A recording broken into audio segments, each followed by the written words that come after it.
Amém? Louvado seja o nome do Senhor.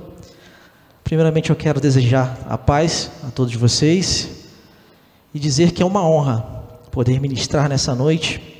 Embora todas as igrejas costumam ministrar ceias regularmente, mensalmente, a ceia do Senhor não é apenas vestimenta, não é apenas essa mesa bonita, mas se trata de um memorial. Se trata da gente lembrar do sacrifício sacrossanto de Jesus na cruz, no qual Ele entregou o seu corpo, entregou o seu sangue para nos salvar. Amém? Vamos abrir as nossas Bíblias. 1 Coríntios, capítulo 11, do verso 23 ao verso 28. Confesso aos irmãos que eu pensei em trabalhar algum texto utilizado por Jesus nos evangelhos, mas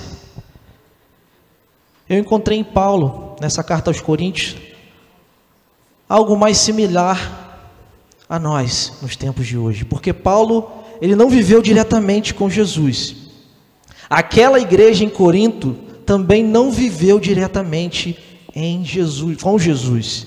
Não vivenciou aquela noite no qual Jesus, que era uma noite de Páscoa, Jesus fez aquela ceia. Então nós temos um contexto parecido com o nosso hoje, onde todo mês nós utilizamos desse vinho, utilizamos desse cálice e em comunhão nós oferecemos a ceia ao Senhor. Amém? Então vamos ler a palavra de Deus.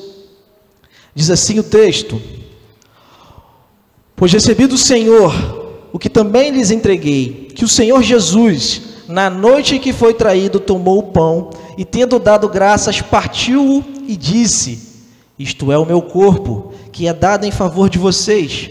Façam isso em memória de mim. Da mesma forma, depois da ceia, ele tomou o cálice e disse: este cálice é a nova aliança no meu sangue. Façam isto sempre que o beberem em memória de mim, porque sempre que comerem deste pão e beberem deste cálice, vocês anunciarão a morte do Senhor até que ele venha.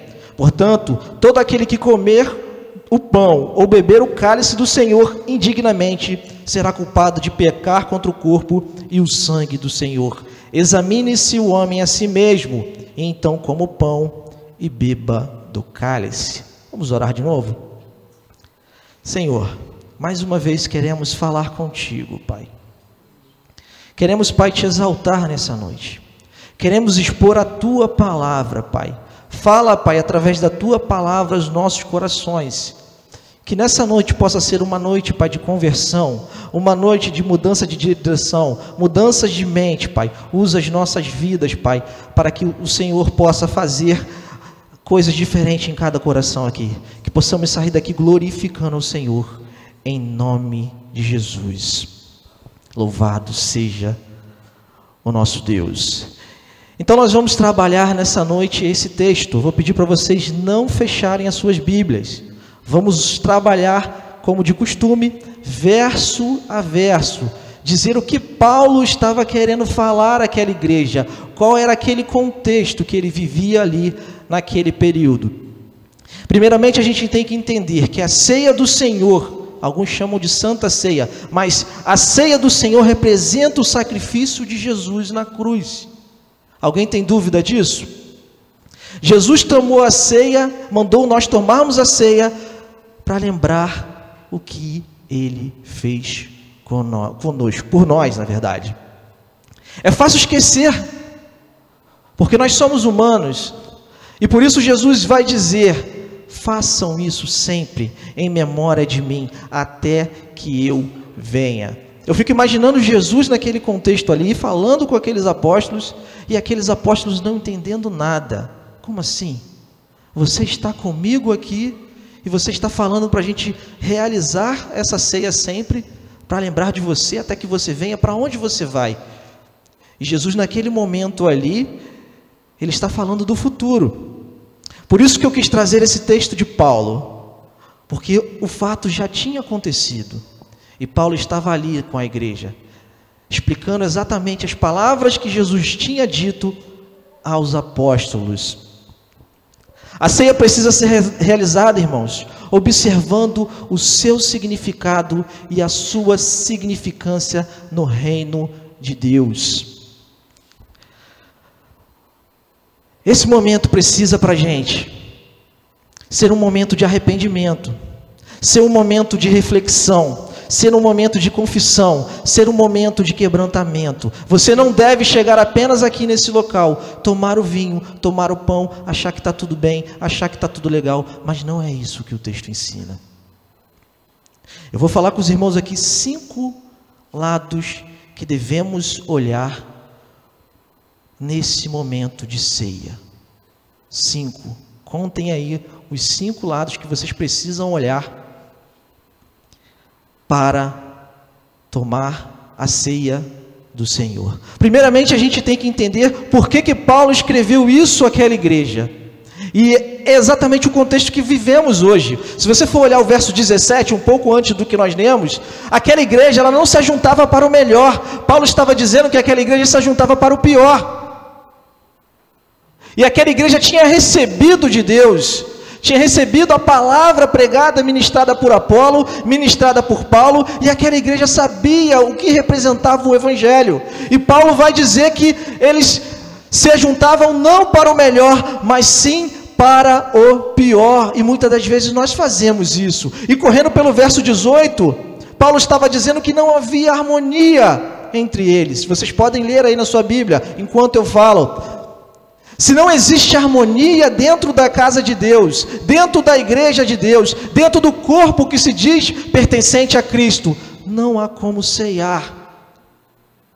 Porque nós somos um corpo pertencente, nós somos parte de um corpo que pertencemos a Cristo. Igreja é um corpo, é um organismo. E no verso 20, diz que eles participavam da ceia, mas não celebravam a ceia. E muitas das vezes nós participamos da ceia, mas não celebramos a ceia porque nós não entendemos a mensagem da ceia e vemos apenas comer pão e beber vinho todos os meses, e não causa em nós nenhuma mudança de pensamento, nenhuma reflexão, consequentemente não vai gerar mudança de vida. Até que no verso 21 Paulo fala que eles eram esnobes e orgulhosos. Às vezes nós olhamos os textos bíblicos, imaginamos os erros que aquelas igrejas cometiam, quando Paulo, quando Pedro, quando os outros apóstolos escreviam, e muitas das vezes nós criticamos, como pode uma igreja que viu tantos sinais, uma igreja que viu tantos milagres, fazer coisas desse tipo. Mas aquela igreja de Corinto pode ser como as nossas igrejas hoje. Isso eu não falo só da PIB Rio Várzea, eu falo de todas as igrejas no contexto geral ao redor do mundo. E eu quero convidar você para olhar primeiro para cima, para o alto. No verso 24, Paulo citando Jesus, ele diz assim, e tendo dado graças, partiu o pão e disse, isto é o meu corpo, que é dado em favor de vocês, façam isso em memória de mim. A palavra e tendo dado graças, ela nos remete ao quê? A olhar para o alto. Sempre que nós vamos dar graças a Deus para algo que aconteceu conosco, o que nós fazemos? Nós olhamos para o céu e agradecemos. A oração dos judeus era assim no passado. Os judeus, quando iam agradecer a Deus, eles olhavam para o céu e agradeciam. E a primeira coisa que Jesus fez quando pegou o pão, ele partiu o pão e deu graça. E deu graças a Deus. Eu convido você nesse momento, você que é crente em Jesus, você que passou pela ordenança do batismo, você que faz a sua reflexão diariamente, eu convido você a olhar para o céu e dar graças a Deus por você ser convidado de participar das bodas do Cordeiro, de participar da mesa do Senhor. Você que ainda não fez isso, é momento de você olhar para o alto também.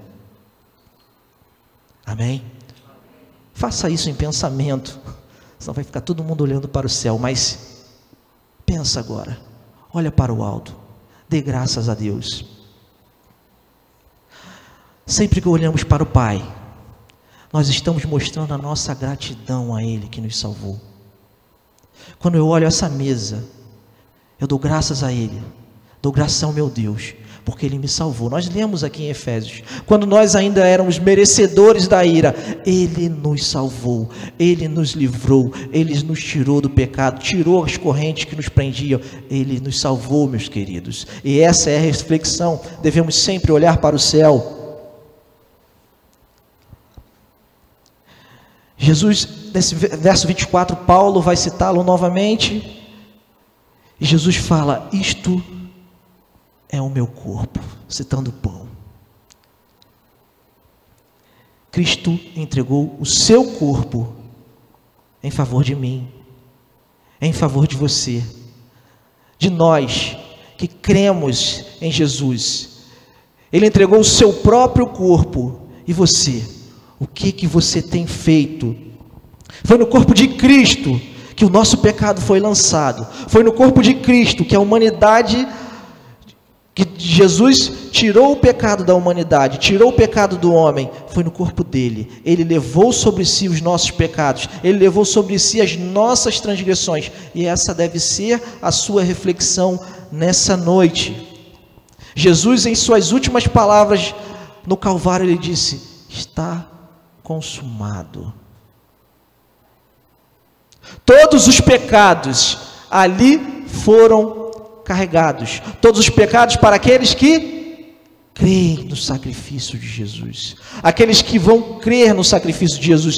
Eu disse aqui no início do ano, Jesus morreu pelos nossos pecados, aquele que nós cometemos, aquele que nós estamos cometendo agora e aquele que nós ainda vamos cometer.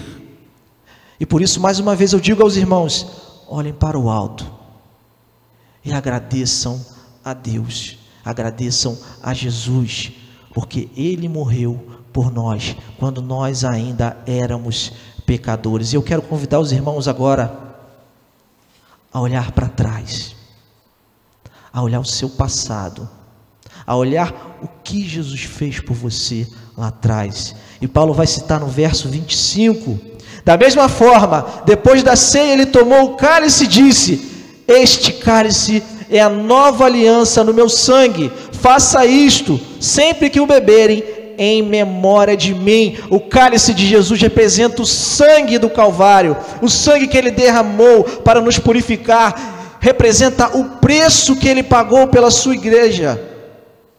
Ainda que nós pregamos a salvação pela graça, ela não foi de graça para Jesus. Ele entregou o seu sangue, ele derramou o seu sangue por mim e por você que crê em Jesus. Às vezes as pessoas chegam na igreja com o pensamento: eu não vou ceiar porque eu estou em pecado. Mas esse é um momento de reflexão, meus amados. É um momento que você tem que pensar: o que Jesus fez por mim? Vemos no verso 24, e Jesus repetiu no verso 25: em memória de mim. É a referência que Jesus fala: coma desse pão e beba desse cálice. Em quê? Em memória de mim. E você deve fazer essa pergunta agora: por que Cristo morreu? Como Cristo morreu? Por quem Cristo morreu? Você que veio aqui nessa noite, você deve fazer essas perguntas. Cristo é o centro dessa ceia. Não sou eu, não é você, não somos nós. É o momento de você olhar para trás e de você lembrar do sacrifício de Jesus. Primeiro você olhou para o céu agradecendo a Ele, depois você olhou para trás e viu que Ele morreu, que Ele derramou o seu sangue. Eu desafio você a procurar em qualquer livro religioso, em qualquer história, em qualquer crendice popular, que Deus que morre pelos seus. Não existe isso em nenhuma religião. Jesus, Ele morreu pelos seus servos. Você que veio nessa noite, é o momento de você refletir. Você que um dia lá atrás tomou uma decisão de crer em Jesus, e hoje você não vive mais em comunhão com Ele, Deus está falando com você. A palavra está falando com você. Um dia você disse sim para o Evangelho, porque Jesus ele te convenceu, e você tem vivido fora dos caminhos dele. Você não tem feito aquilo que ele ordenou que você fizesse. Volto a repetir, Cristo é o centro da ceia do Senhor, porque é dele. Em terceiro, eu quero convidar você agora a olhar ao seu redor. Verso 26. Porque sempre que comerem deste pão e beberem deste cálice, vocês anunciam a morte do Senhor, até que Ele venha. Palavra importante que eu quero grifar com vocês nessa noite. Vocês anunciam a morte do Senhor. Eu convidei vocês para olhar ao seu redor, porque aqui é um convite preciso de Jesus. Olhe para o mundo ao seu redor. Não fique preso na sua igrejinha. Não fique preso na sua construção que você chama de igreja. Olhe para o mundo, anuncie Jesus Cristo. Jesus estava desafiando a propagar o Evangelho, a não guardar o Evangelho apenas para nós mesmos. Porque é muito fácil, igreja, chegarmos aqui todo mês, ceiarmos. E qual é a reflexão que nós vamos falar para as pessoas, vamos mostrar às pessoas lá fora? O que as pessoas lá fora pensam a respeito da ceia do Senhor? Algo interessante que vocês talvez não saibam a respeito da ceia, que a igreja nos primeiros séculos foi perseguida por causa da ceia do Senhor. Roma perseguia a igreja porque, assim como no nosso contexto, nós acreditamos que o pão representa o corpo e o vinho representa o sangue de Jesus. Os romanos não tinham o que acusar a igreja, então eles começaram a acusar a igreja de canibais, porque eles falavam que os cristãos comiam carne e bebiam sangue de pessoas. Olha que coisa louca! Mas era o único motivo que Roma tinha para perseguir os cristãos. E nós não vivemos perseguições, e nós não anunciamos o Evangelho, nós não falamos do Evangelho. Liga a sua televisão, ou acesse a sua internet, G1, R7, Balanço Geral, RJTV, vejam as notícias, veja o que está sendo falado lá. O mundo está perdido, o mundo vive como um deserto seco e árido. As pessoas lá fora não têm esperança, e quando elas não têm esperança, elas tentam depositar a sua esperança em políticos que não vão resolver o problema dela.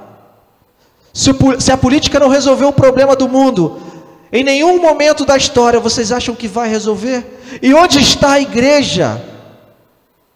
Ela está presa dentro das quatro paredes.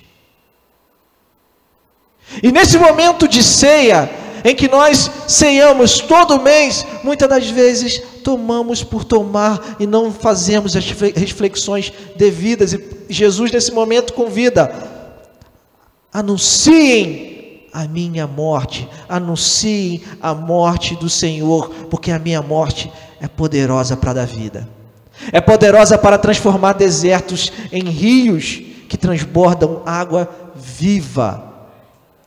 Esse deve ser o nosso entendimento.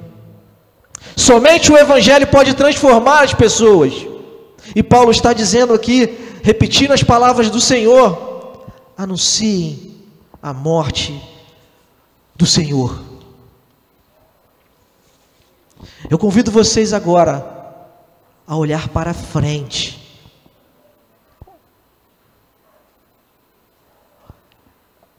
A igreja não está olhando para frente. Nesse mesmo verso, eu grifei com vocês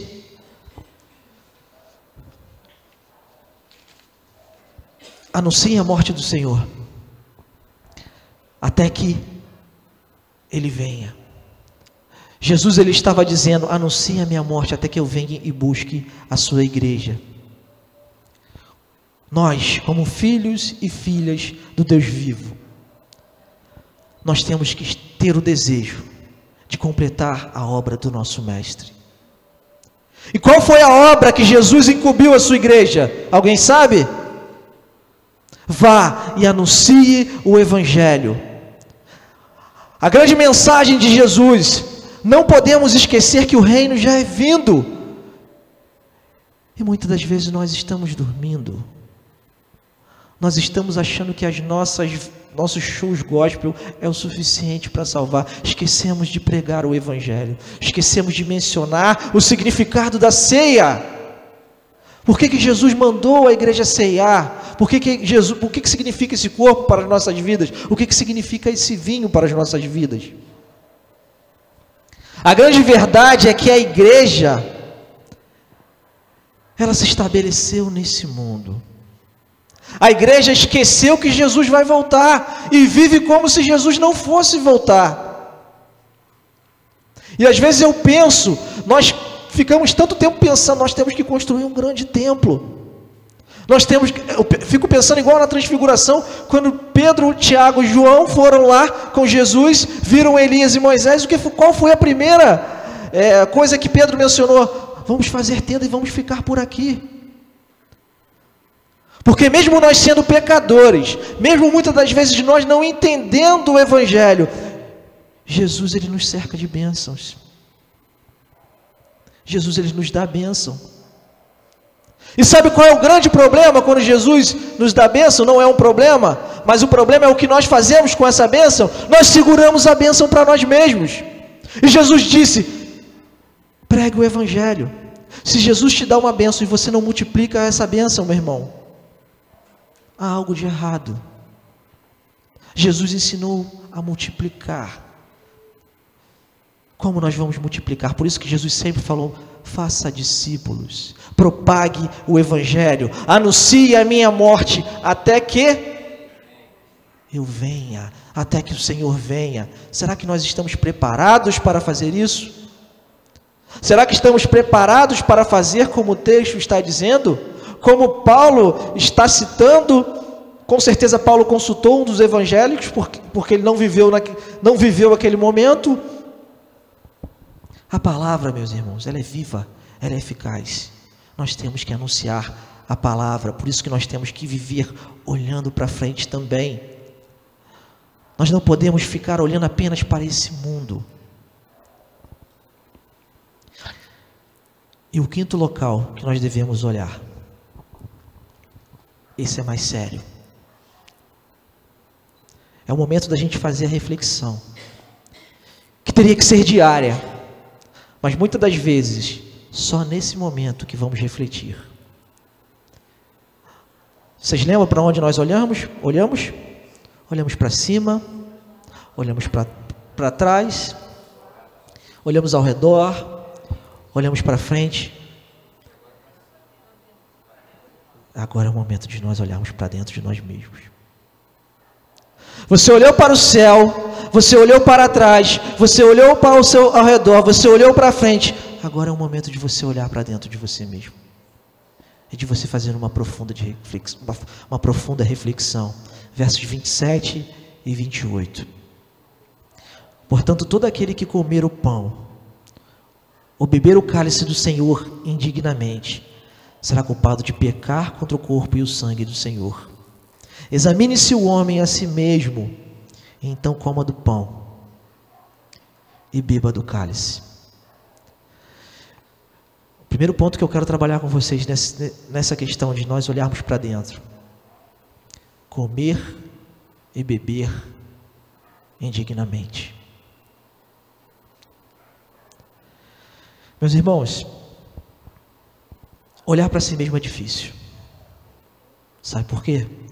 Porque nós costumamos olhar o pecado do outro. Sempre que chegamos à ceia, nós ficamos preocupados, quem será que vai tomar? Será que todo mundo vai tomar a ceia? E quando aquele irmão não toma a ceia, nós ficamos preocupados com ele. Por que ele não está tomando a ceia? Será que ele está em pecado? Esquecemos de olhar para nós mesmos. Esquecemos de fazer a reflexão que é devida, porque nós somos cristãos. E você deve perguntar, será que eu vivo como um cidadão do céu? Será que eu sou digno de estar nessa ceia? De tomar esse pão? De tomar esse cálice? Faça essa pergunta a você mesmo. E a pergunta mais importante a ser feita: será que realmente eu entendi o significado da ceia? Comer ou beber indignamente não é só dizer que você está em pecado.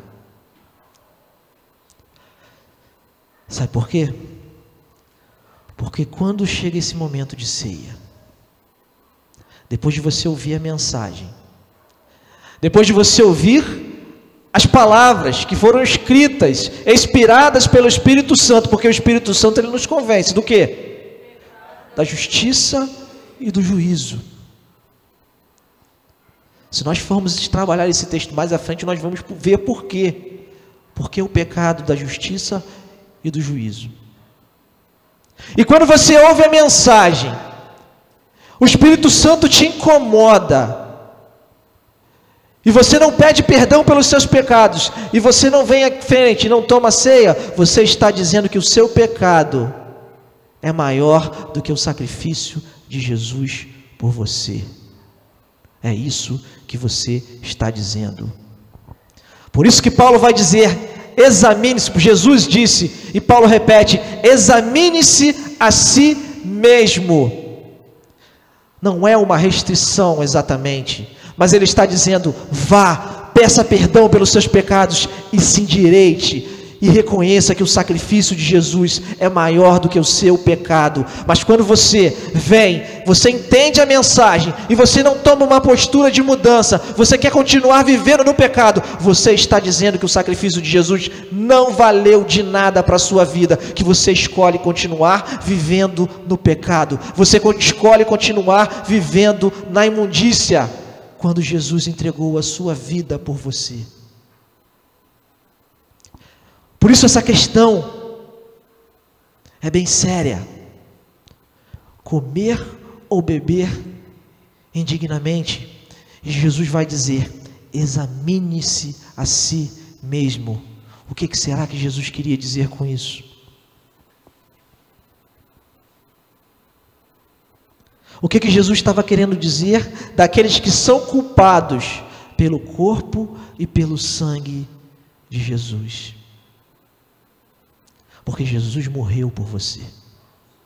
Jesus entregou a sua vida para te salvar. E muitas das vezes, nós, que entendemos a mensagem, diariamente, não vivemos como o sacrifício de Jesus. Não fazemos válido o sacrifício de Jesus nas nossas vidas, porque nós preferimos pecar. Nós preferimos viver da nossa maneira, não da maneira que Jesus disse. Para encerrar, meus irmãos, olhe para dentro de você mesmo. Examine-se a si próprio. Será que a sua vida, será que você tem vivido de acordo com o que Deus quer? Será que o seu pecado é maior do que o sacrifício de Jesus por você? A grande reflexão da ceia nada mais é do que isso.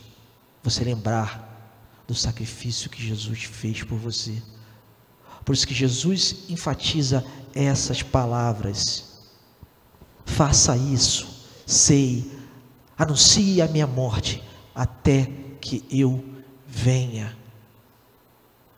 Você precisa fazer essa reflexão.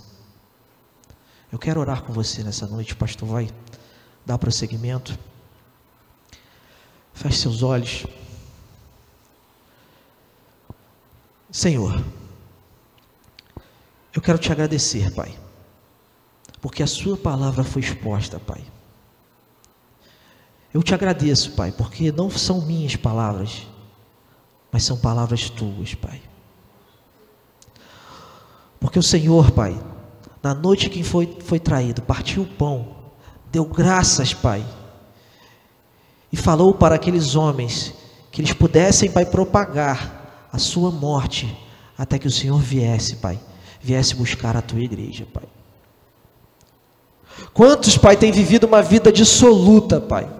Quantos, Pai, têm vivido uma vida à sua maneira, Pai, porque não querem crer, Pai, não confiam em Ti, Pai. Pai, que o Teu Espírito possa falar a cada coração, que o Teu Espírito possa quebrantar, Pai, cada coração, Pai. Convence-os, Pai, porque só o Teu Espírito pode fazer isso.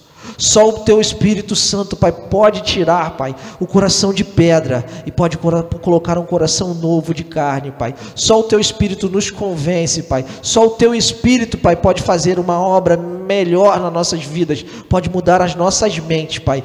Que esta palavra, Pai, que é a Tua palavra, possa penetrar em cada coração. Cada um possa sair daqui com entendimento, Pai, que precisa, Pai, de uma renovação, que precisa, Pai, de pedir perdão pelos pecados, Pai, de que precisa, Pai, ter uma vida, Pai, até ser levado ao batismo, Pai, até crer no Senhor e poder ceiar sem ter culpa alguma. Que cada coração possa sair daqui alegre e contente, entendendo a Tua mensagem, entendendo a Tua cruz, entendendo o propósito, Pai. Isso que eu te peço, Pai, te agradeço, em nome de Jesus, amém. Louvado seja o nome do Senhor.